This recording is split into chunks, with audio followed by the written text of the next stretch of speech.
Hello everyone, it's Johnny 𝐒𝐻𝐻, and in this video you can see the highlights of my live stream where I listened for the first time to the brand new album from 𝐒𝐻𝐻 called 𝐒𝐻𝐬𝐬. 𝐒𝐻𝐻 is the main project of American ambient musician and singer-songwriter Liz Harris. She's known for her ability to blur the lines between ambient music, drone music, and folk-influenced singer-songwriter music. The rest of this video will be highlights from my softly spoken late night stream where we listened to a few of my favorite old 𝐒𝐻𝐻 tracks before getting into the brand new album 𝐒𝐻𝐬𝐬. So please click the like button on this video and please enjoy. So as I said on the Discord, we'll start with some older stuff. Now I first got into 𝐒𝐻𝐻 around, what was it, 2008, when she released the album Dragging a Dead Deer Up a Hill. A good friend of mine sent me the album and I listened to it and thought it was pretty nice.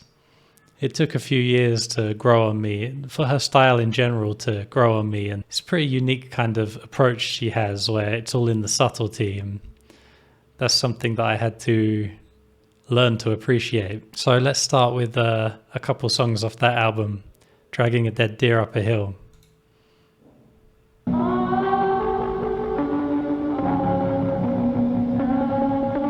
Wow, that melody feels very nostalgic to me. Haven't heard it for quite a while.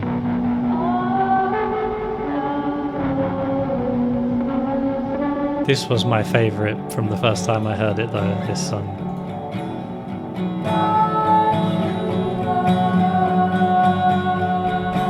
Yeah, as I say, that song definitely appealed to me from the very first time I heard it. Although I'd say on the whole I liked that album from the first time I heard it, but I didn't consider myself a 𝐒𝐻𝐻 fan. That really came with the next album. I'm actually, looking back, surprised I even gave AIA a chance, because I was, you know, as I say, I liked Dragging a Dead Deer, but I wasn't blown away by it or anything. But for whatever reason, I gave it a chance, and I'm glad I did, because I ended up falling in love with it.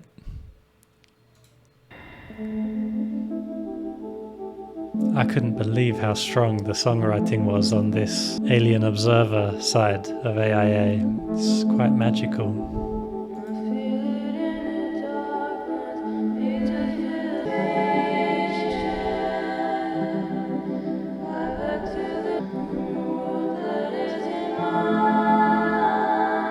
So beautiful and so timeless, you know, like I'm sure you'll listen to this in 10 years, 20 years, and it will sound just as beautiful. It won't age a day. And I was lucky enough to see 𝐒𝐻𝐻 live when she was touring for AIA. I saw her playing at a church in London. I remember the support act was terrible. You know the end of a rock concert when everyone goes da, da. If you can imagine that, but for 20 minutes, 30 minutes, that was their whole show, just that ending part. Anyway, once they were gone, 𝐒𝐻𝐻 came on in the church and she was incredible. Yeah, the atmosphere was perfect and it made me fall in love with the album even more. So the next thing I want us to listen to before we get to the new album is a little bit from Ruins, which was a pretty big change for 𝐒𝐻𝐻. The most obvious thing being that Ruins was, I think, entirely written on piano, but I love this album. I think it's one of her best. So we'll listen to a couple of my favorites from Ruins.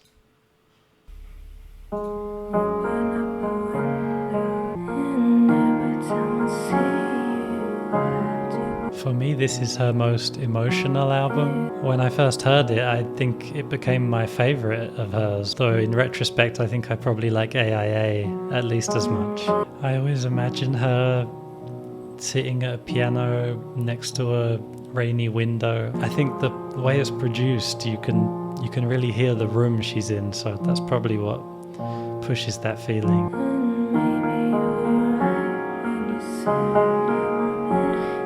Yeah, that's definitely one of my favorites from her. As I say, very emotional and very intimate.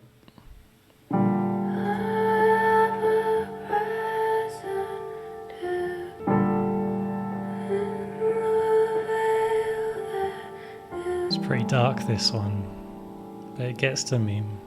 Very affecting. So before we get to the new album, just want to listen to a little bit of her most recent album as Grouper, because she did release something since then under a different name. Her last album as Grouper was called Grid of Points, came out in 2018, and I really liked the album. Let's listen to a couple of my favorites of that. This one's called Birthday Song. I remember I really liked this one for the longing in the melody.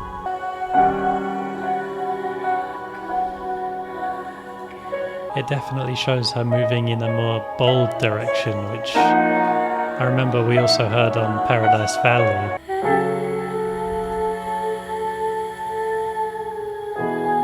You can notice how she's got bolder with her voice. She's using her voice as the focal point more. Time to get into the new album, I think. But yeah, I only heard the first single from the new album. She put out a second one, but I haven't heard it.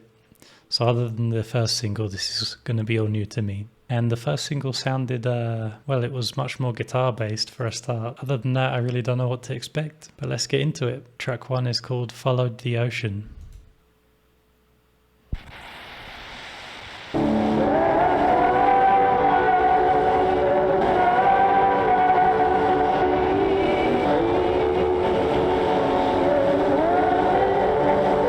This was the first single.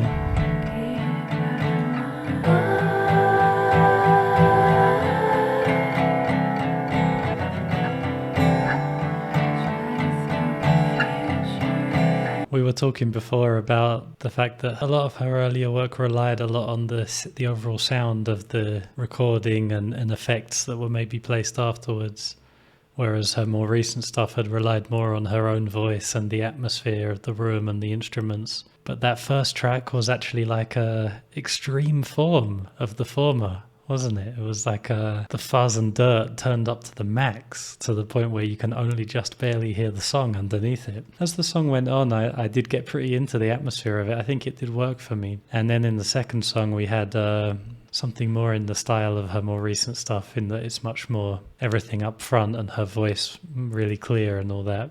But I guess I do kind of feel that it mirrors Dragging a Dead Deer Up a Hill's opening, because that one also has a more fuzzed out ambient opening and then a more straight up acoustic song for the second track. So yeah, seems to be a return to that approach, but who knows what's going to happen next. Track 3 is called Ode to the Blue.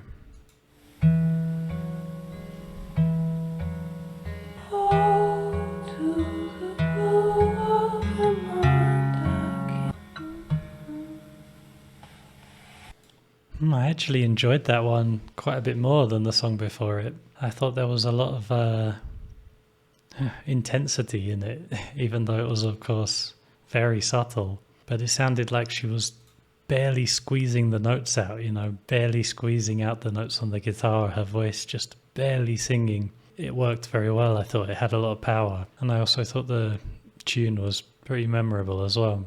So yeah, I really liked that one. A lot of atmosphere. A lot of strength. Track 4 is called Pale Interior.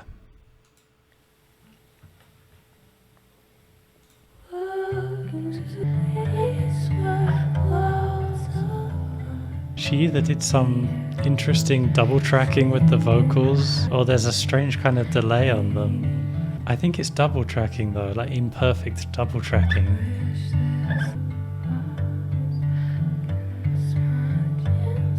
Very nice. I thought that one was really strong as well. Really enjoyed the melodies in that one and the chord sequence. It was really beautiful and really well delivered too. Yeah, I mean that one was the same length as the first single, Unclean Mind, but I found myself far more engaged by that song than with the single. Just found it to have a much more compelling melody. It's funny because once the first song started and it was so fuzzed out, I wondered if we should expect that for a lot of the album. So far it just seems to have been an introduction to an otherwise very stripped back and quiet album. It does feel a little less original than, say, AIA did when I first heard it, or even Ruins did. It feels like she's leaning back on sounds that she's known to work. But like I said, I really have enjoyed the last couple of tracks as songs, so it's okay. All right then, moving on to track 5. It's called Disordered Minds.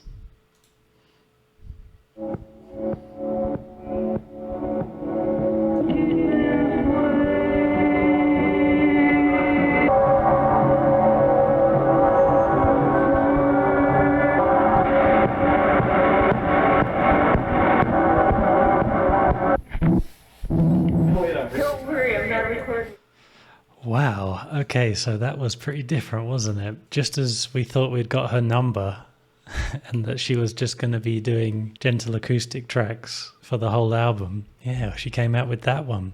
And I was quite pleased when it started to hear the effects, the fuzz coming back in. I thought, oh, okay, so the first track wasn't just an introduction. It indicated something else was going to happen on the album, I suppose. And yeah, it was pretty hypnotizing and pretty compelling for a lot of it. And then, wow, that section towards the end where it suddenly became rather intense. And I don't know if maybe she was hitting her guitar and then the effects were doing all the work, but it really started to get some kind of pulse. Some momentum came out of it. Yeah, I really enjoyed that one. And you know, like I said, I really enjoyed track 3 and 4 as songs. So I feel it was the perfect time to have something a bit more sonically interesting happen. And she definitely delivered that. So yeah, really happy with that. All right, moving on to track 6. It's called The Way Her Hair Falls. It's only me to the way her hair falls. There's only me to the way her hair falls. Wow, that was a beautiful melody in that one. I loved it. There was something like a old-time folk vibe to the writing of that one and in the performance, you know, the way she sung it. But of course, with all the subtlety we usually expect from Grouper. I also found the mistakes that she left in, the false starts and everything, quite charming. There was a little bit of that a couple tracks ago as well. Forgot to mention it, but yeah, I really liked it there as well. But here it was even more prominent. There were whole parts that she kind of stopped and did again and just left that in. And yeah, it really worked for me. It just adds to the feeling that you're there with her while she's playing these songs, you know, rather than it's some kind of contrived recording for you to consume later. I don't know, that's the kind of feeling I get. On to track 7. It's called Promise.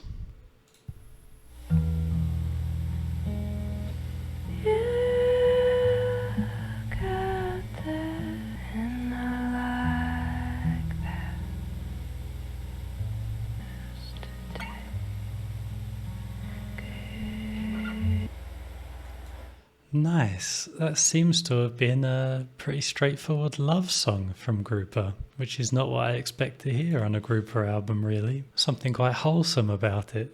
But yeah, it was lovely. Loved the atmosphere. I wouldn't say it was the strongest song for me in terms of the melody and everything. I liked some of the bluesy touches. But yeah, I probably have enjoyed some other of the songs a bit more intensely. But yeah, I really enjoyed it for its sentiment, its simplicity, and the atmosphere. It worked really well. All right, the next one, track 8, is called Basement Mix.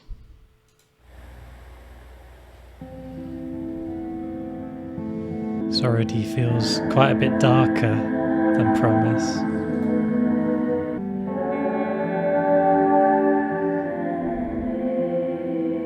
Yeah, that one contrasted really well after the song before, which was a lot more straightforward and to the point with its emotions, very upfront in the mix with the voice. But that one was a lot more atmospheric, much darker, and it worked in that way. I will say again, I didn't think it was the strongest melody, but it had some really nice harmony parts, and I can still remember some of the chord changes that I enjoyed quite a bit. On to the last song, track 9. It's called 𝐒𝐢𝐬𝐬𝐻, Blue Sky.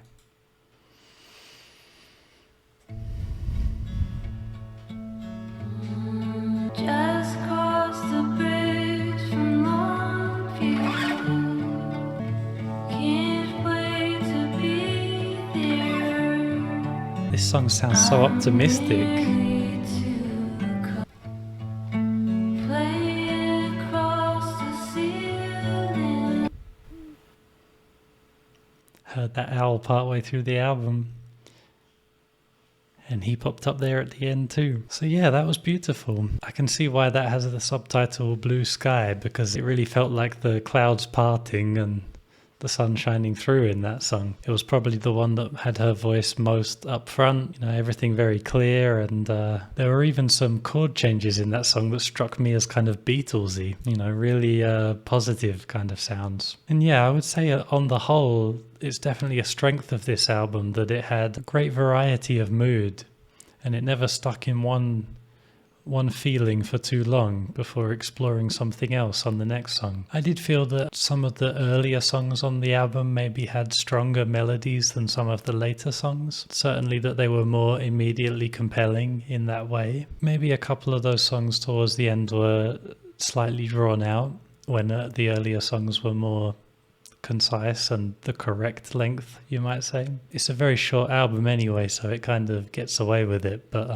maybe instead of dragging out a song or two near the end, it might have been better to just include an extra stronger song. I was quite impressed that it kept me so engaged throughout. As we say, the length does help with that, but it's also that there seemed to be something new to each song that started, a new mood, a new trick, a new approach in her singing. Sometimes she was singing so delicately, sometimes with more confidence, sometimes with more desperation. And I felt that there weren't really two songs in a row that were just the same in those ways.